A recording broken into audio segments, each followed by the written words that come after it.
quelles sont ces forces-là invisibles qui nous entourent et qui agissent sur tout le temps? Si on prend l'exemple d'une balle de tennis quand elle est frappée par une raquette, qu'est-ce qui se passe au fond à ce moment précis? Aujourd'hui, on va essayer de comprendre ça en explorant ce qu'on appelle les actions mécaniques. À partir des notes qu'on a ici, l'idée c'est de saisir ce concept fondamental de la physique, mais de façon simple, claire. Qu'est-ce que c'est vraiment une action mécanique? Comment on les décrit? Et puis qu'arrive-t-il quand elles s'équilibrent? Alors, plongeons là-dedans pour décortiquer tout ça. Tout à fait. Alors, pour commencer simple, une action mécanique, c'est toute cause qui peut mettre un objet en mouvement. Ou alors, si l'objet bouge déjà, ça peut modifier sa trajectoire ou même le déformer. L'exemple de la balle de tennis est parfait, hein. La raquette, hop, elle change sa direction et elle la déforme un peu à l'impact. D'accord. C'est la cause en quelque sorte. C'est ça. Et les notes nous disent qu'il y a deux grands types. D'abord, les actions de contact. Là, il faut qu'il y ait un contact physique, direct, comme la main qui pousse une caisse ou la balle de ping-pong sur la table. Ce contact peut être très petit, ponctuel, ou alors réparti sur toute une surface. Ok, contact direct. Et l'autre type? L'autre type, ce sont les actions à distance. Là, pas besoin de se toucher. Les exemples typiques donnés sont l'aimant qui attire un clou, sans contact direct, ou bien sûr la pesanteur, la gravité quoi, cette force qui nous plaque au sol. Elles agissent sur tout l'objet en général. Ah oui. Intéressant cette différence contact-distance. C'est toujours l'un ou l'autre? Ou ça peut être un mélange? C'est une bonne question ça.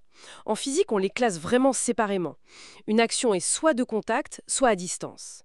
Après, évidemment, un objet peut subir plusieurs actions en même temps, certaines de contact, d'autres à distance. Compris. Donc pour décrire ces actions plus précisément, on utilise la notion de force. On la représente souvent par un F avec une petite flèche au-dessus, c'est ça? Exactement. La force, c'est la modélisation de l'action mécanique. Et on visualise ça avec une flèche. La longueur de la flèche, ça montre l'intensité, la puissance de la force, si on veut. Les notes insistent bien sur 4 caractéristiques pour définir une force. C'est important ça. Oui, c'est crucial pour bien la décrire. Alors il y a le point d'application, Mhm. où la force agit exactement. Ensuite, la droite d'action, qu'on appelle aussi la direction. C'est la ligne sur laquelle la force agit, horizontale, verticale, oblique. Mhm. Puis le sens. Attention, c'est pas pareil que la direction. Sur cette ligne, est-ce que ça va vers la droite, la gauche, le haut, le bas? Très important de distinguer les deux, oui. Et enfin, la valeur ou l'intensité. Ça se mesure en newton, N. D'ailleurs, un newton, c'est à peu près le poids d'une petite pomme, c'est ça? Pour avoir une idée. C'est ça, ça donne un ordre de grandeur. Et l'outil pour mesurer, c'est le dynamomètre. Les notes le mentionnent. D'accord. Et maîtriser ces quatre éléments, point d'application, direction, sens, valeur, c'est vraiment la clé dans plein de situations. Pensez au billard par exemple. Pour envoyer la boule exactement où on veut, il faut bien choisir la direction, le sens et la quantité de force. Ah oui, le coup de queue doit être précis. Exactement.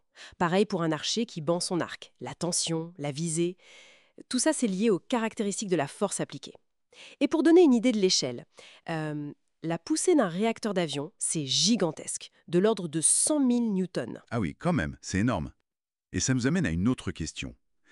L'équilibre.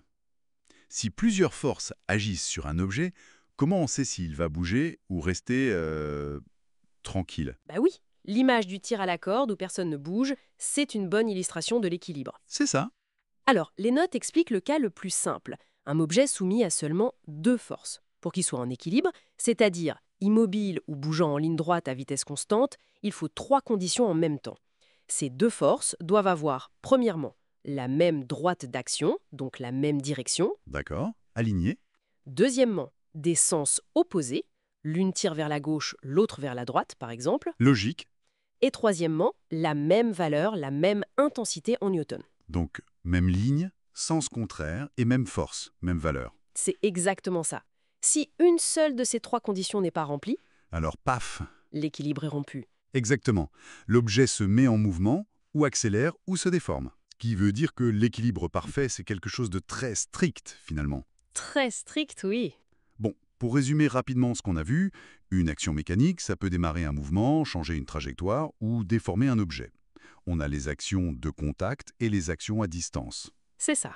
On les représente par des forces, qu'on décrit avec un point d'application, une direction, un sens et une valeur en newton.